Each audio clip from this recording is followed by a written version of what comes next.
Assalamualaikum warahmatullahi wabarakatuh. Selamat pagi, salam sejahtera untuk kita semuanya. Apa kabar anak-anakku sekalian? Bapak harap kalian dalam keadaan sehat selalu dan tetap semangat. Bapak sehat dan kalian juga sehat, amin. Baiklah anak-anakku sekalian, sebelum kita belajar, marilah kita berdoa sesuai ajaran agamanya masing-masing. Berdoa dimulai.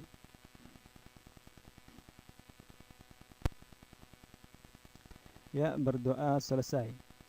Baiklah anak-anakku sekalian, pada materi kita kali ini kita akan bersama-sama belajar tentang mengenal komponen perangkat komputer. Nah, mulai dari elemen utama penyusun sistem komputer. Komputer adalah kumpulan dari beberapa perangkat ya. Setiap perangkat itu saling terhubung ya. Komputer memudahkan pekerjaan manusia ya. Apa saja komponen perangkat komputer? Ya, komponen perangkat komputer yakni satu perangkat keras atau hardware, yang kedua perangkat lunak atau software, yang ketiga pengguna atau manusia atau bisa disebut dengan brainware. Apa itu perangkat hardware ya? Atau apa itu hardware? Hardware adalah perangkat yang memiliki sifat nyata. Artinya hardware itu dapat kamu lihat dan juga dapat kamu pegang. Fungsi hardware itu apa? Fungsinya adalah untuk menjalankan komputer.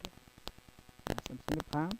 Lanjutnya, bagian-bagian dari hardware. Nah, apa saja bagian-bagian dari hardware itu? Nah,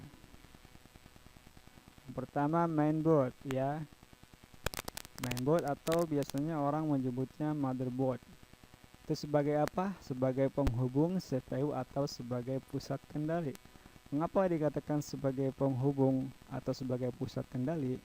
Karena di sini terdapat jalur elektronik ya yang menghubungkan antara perangkat satu dengan perangkat lainnya sehingga komputer dapat berjalan normal ya, berjalan dengan baik.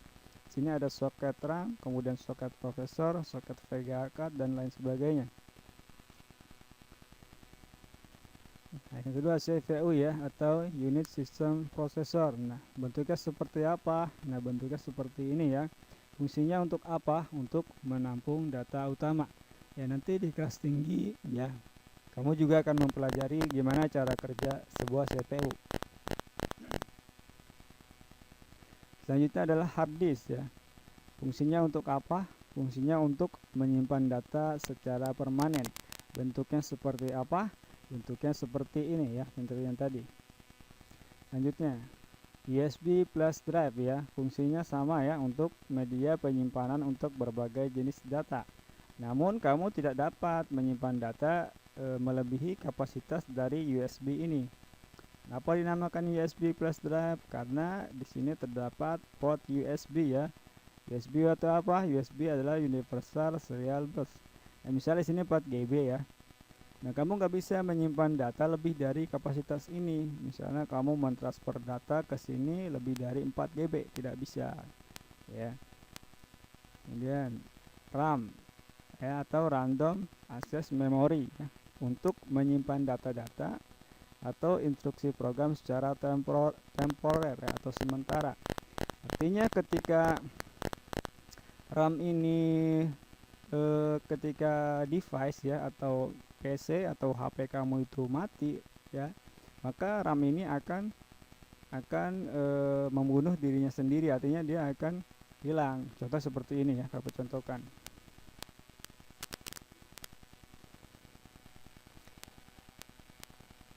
Nah, misal Bapak buka program baru.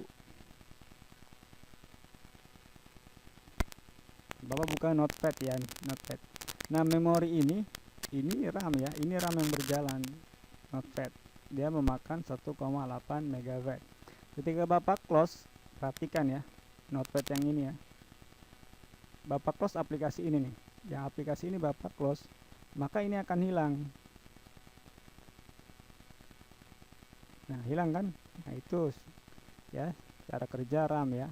Jadi dia menyimpan data atau program itu secara temporer, sementara saja. Ketika program itu sudah tidak kita pakai, maka dia akan membunuh dirinya sendiri, artinya akan hilang. Kemudian floppy drive. Nah, ini mungkin orang tua kamu pernah merasakan ini ya. Ya, tapi di saat ini sepertinya sudah tidak ada yang memakai ini ya. Selanjutnya CD drive. CD drive digunakan untuk menyimpan data melalui CD. Nah, bentuknya seperti ini ya. Jadi kalau kamu punya kaset ya, misalnya film SpongeBob atau Upin Ipin ya, ya bisa menontonnya di sini kalau ada kasetnya ya, CD-ROM. Nah, VGA card. VGA card fungsinya untuk apa? Untuk mengubah sinyal digital menjadi tampilan grafis ya. Artinya VGA card ini fungsi utamanya untuk membantu ya, menampilkan grafis ya yang dihasilkan dari sebuah komputer ke layar monitor ya. Tapi kita butuh VGA card, bukan VGA card onboard ya, bukan bawaan PC ya. Artinya kita harus membeli VGA lagi ya. Tapi kalau kita hanya untuk browsing ataupun mengetik saja, itu tidak perlu VGA card. Namun jika kamu adalah seorang mungkin gamer ya, ataupun desain grafis ya, maka VGA card ini sangat dibutuhkan ya, harus wajib. Nah, setiap elemen memiliki fungsinya masing-masing ya. Elemen tadi ya seperti RAM, kemudian CPU, hardware, VGA dan lain sebagainya itu memiliki fungsinya masing-masing ya. Elemen dalam komputer juga terdapat software ya. Ini ada software ya.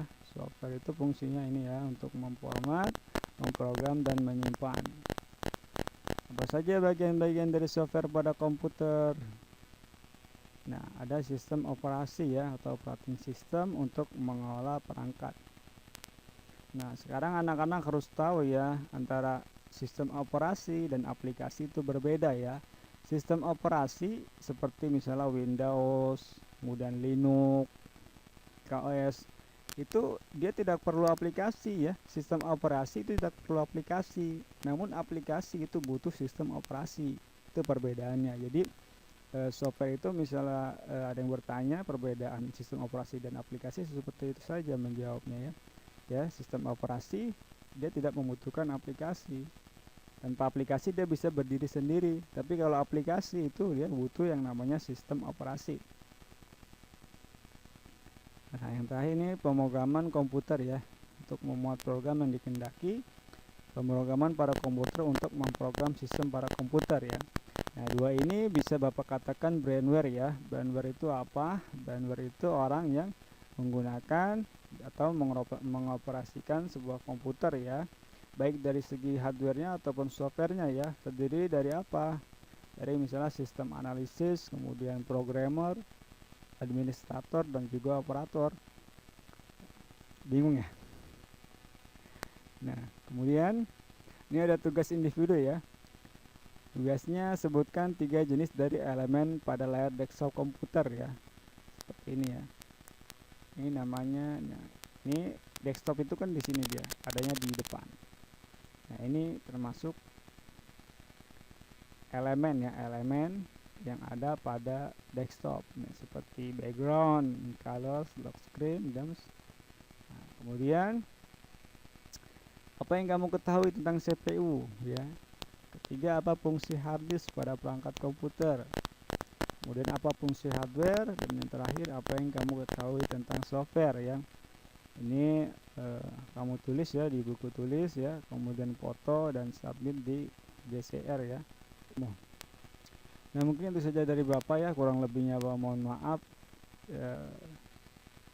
Jika ada yang kurang paham boleh kalian tanyakan. Assalamualaikum warahmatullahi wabarakatuh.